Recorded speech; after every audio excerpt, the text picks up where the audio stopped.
In Washington, not even a full day after his party's loss in a significant Wisconsin race and underwhelming results in Florida, President Donald Trump stuck to the strategy that has defined his political journey.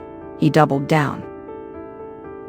On Wednesday, Trump announced the imposition of stringent new tariffs on imports from nearly all U.S. trading partners, marking a bold gamble by the Republican leader that his once marginal economic vision will benefit Americans. This move is the culmination of his 4 decades of advocating for a protectionist foreign policy, driven by the belief that free trade is causing the United States to decline as its economy transitions from manufacturing to services. The tariff announcement is perhaps the most daring expression of Trump's second-term freedom to act on his instincts, after feeling constrained during his first term by aides who did not share his worldview. The outcome of this decision could become a defining judgment of his presidency. Initial reactions have been concerning. Financial markets experienced their worst week since the onset of the COVID-19 pandemic. Foreign trade partners retaliated, and economists warned that these import taxes might increase inflation and potentially push the U.S. into a recession. Now, it is Republican lawmakers who are worried about their party's future, while Democrats feel newly optimistic, viewing Trump's actions as an overreach. Democratic activists are planning rallies across the country on Saturday, which are shaping up to be the largest demonstrations since Trump returned to office in January. Ronna Epting, leader of Move On, one of the organizing groups, remarked, "The winds are changing." Despite this, Trump remains undeterred. He has promised that the import taxes will spur a domestic manufacturing renaissance and help fund an extension of his 2017 tax cuts. Even as the Dow Jones dropped by 1,600 points on Thursday, he insisted that things were going very well and predicted the economy would boom. He then spent Friday at the golf course as the index fell another 2,200 points. In his first term, Trump's tariff threats brought world leaders to negotiate deals. This time, however, his actions have resulted in strong retaliation from China and vows from European allies to resist. Even some Trump supporters are beginning to have doubts.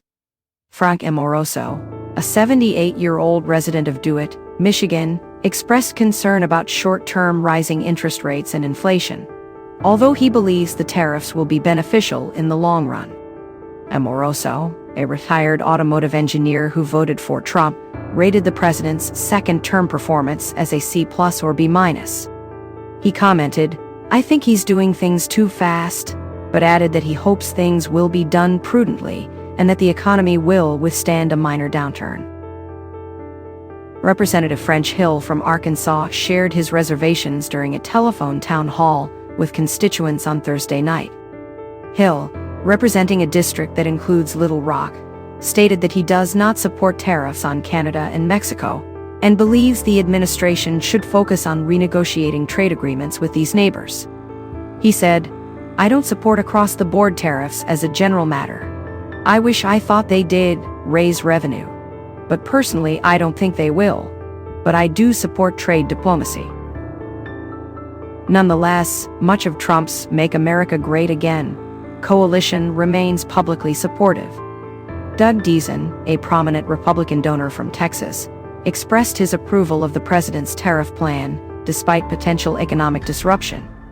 Deason remarked, "He told us during the election, there would be pain for every American to get this ship turned around. It is hard to watch our portfolios deteriorate so much, but we get it. We hope he holds course."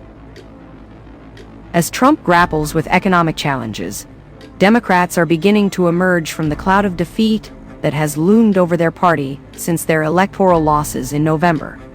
They achieved a decisive victory in Wisconsin's high-profile state Supreme Court election on Tuesday, even after Elon Musk and his affiliated groups invested more than $20 million into the contest. New Jersey Senator Cory Booker then invigorated the Democratic resistance with a record-setting 25-hour speech on the Senate floor, urging his party to find its resolve. Booker later told the Associated Press that a significant political shift is underway as Democrats learn from past mistakes in the 2024 presidential election. Booker stated, "I think you're seeing a lot more energy, a lot more determination. You can't sit back anymore." While not ruling out a 2028 presidential run, he emphasized his focus on his 2026 Senate re-election. There is broad consensus among Democrats, and even some Republicans privately, that Trump's actions on the global economy could accelerate the Democratic resurgence.